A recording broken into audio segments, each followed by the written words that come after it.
In this project, I'll demonstrate how to install or migrate the Blueprint dialog system into your own project. So what I have here is the third-person example map, and I've modified it a little bit so it's easier to see. I made it blue. I've also added an actor here, cylinder actor, and this is the one that will be used later on for interacting with.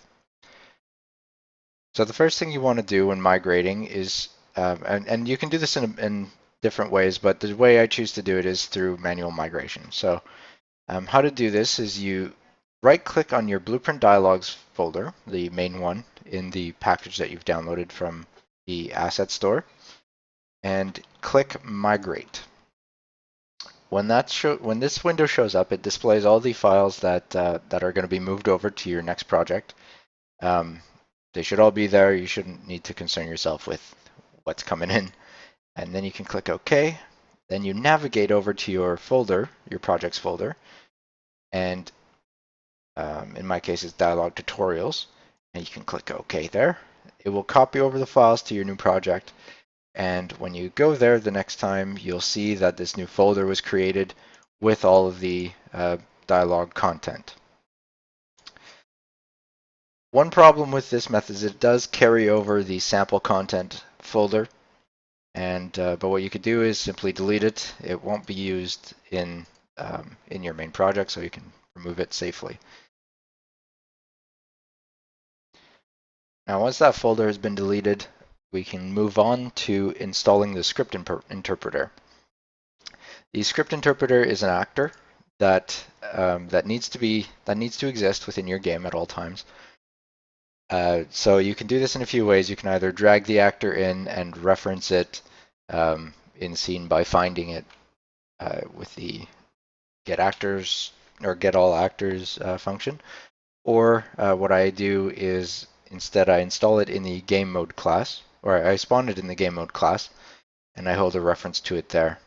So in this case, in this sample scene, I'll go to the game mode class, and I'll show you how I normally do that.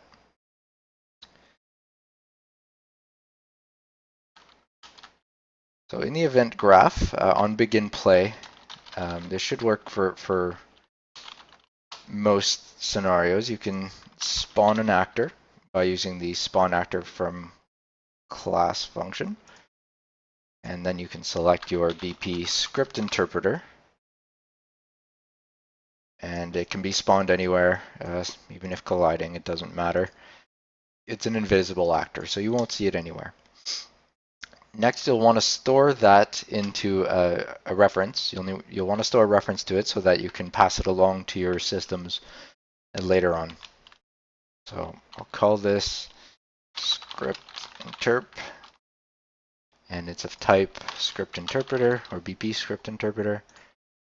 And I'd like to store a reference to it, just like that. That should be it for that. You can save, compile.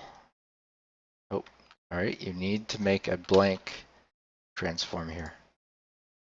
There we go. Save and compile. And after that's installed,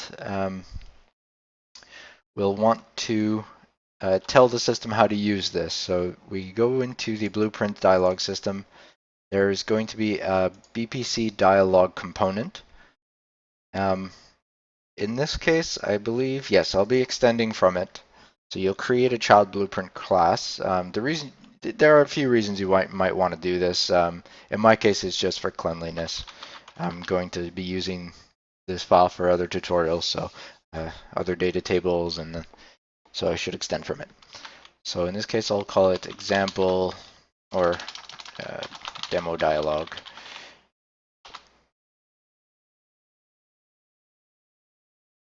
Now, once in your BPC dialog file, you'll override the get script interpreter function, and since I stored it in the game mode class, I can get it from there.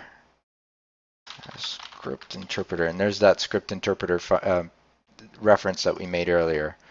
So the get script interpreter function is called throughout the system, all over the place, and well, quite simply, it just returns a reference to the script interpreter. It's just a convenience method, and we can expect it not to fail, so we don't really need to handle that. In fact, we can make it pure. There, that's a little cleaner.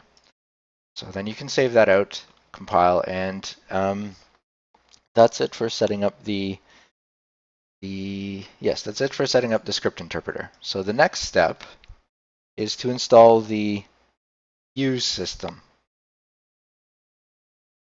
The use system is referenced, or in this sample, what I'm going to do is I'm going to add the use system to the blueprint character, or the third person character, sorry. So to do that, I go to my third person character class, and I add a new component. And I want to add the use scanner.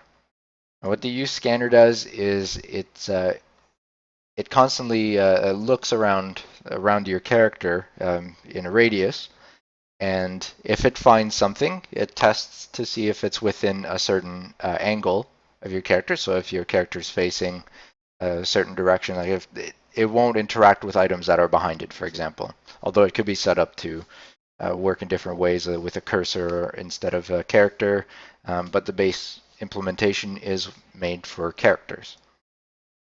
So once you have your BPU scanner, the system needs to know what to do once it finds an item. So in this case, I'll make on the event tick just to draw the use scanner information. Let's see here, components, use scanner. We want to find the chosen, oops, excuse me, chosen usable. So if this value is populated, that means there's something that can be used in the area. So it is valid.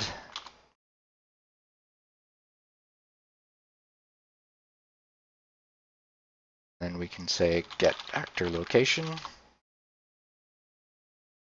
and draw a debug string for this sample. We don't need to be fancy. So we'll draw a debug string at its location. Say press E to interact. Make this very vibrant and visible. And then we want to handle in this case, in my sample, I'm going to use the E event. Whenever you press the E key, that will be the use key. You can choose whatever you like for this.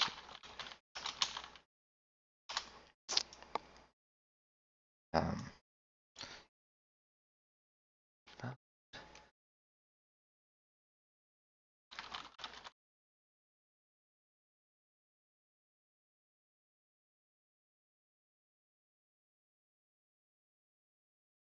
and I'm going to use a macro that comes along with the library here called safe get array element.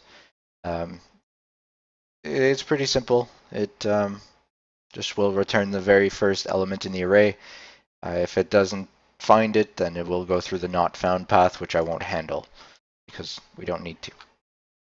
And because it's a usable actor, it will have a use interface. So the use interface has a function called use, and we simply pass along who is using it, which in this case would be our player controller.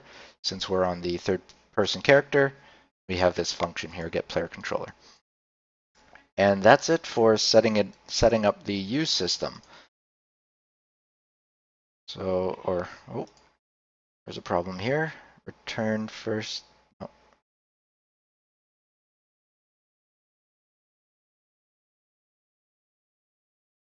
Oh, I see.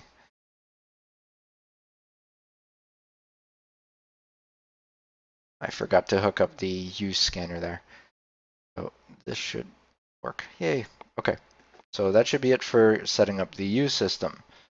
And this concludes the migration setup and setup phase. So that should be it. In the next tutorial, I'll talk about how we use the system. just to give you a brief sample here, still got a little bit of time. Once you're on your actor, what you can do is you simply add a component. You say VPC demo dialog, and that should be it. So once you jump in, must mark it as usable. That should be it. And when you walk up to it, you can see the text, press E to interact. And you'll be able to interact once we set up the dialog tables. So that's it for the setup. Thank you for watching, and I'll see you in the next video.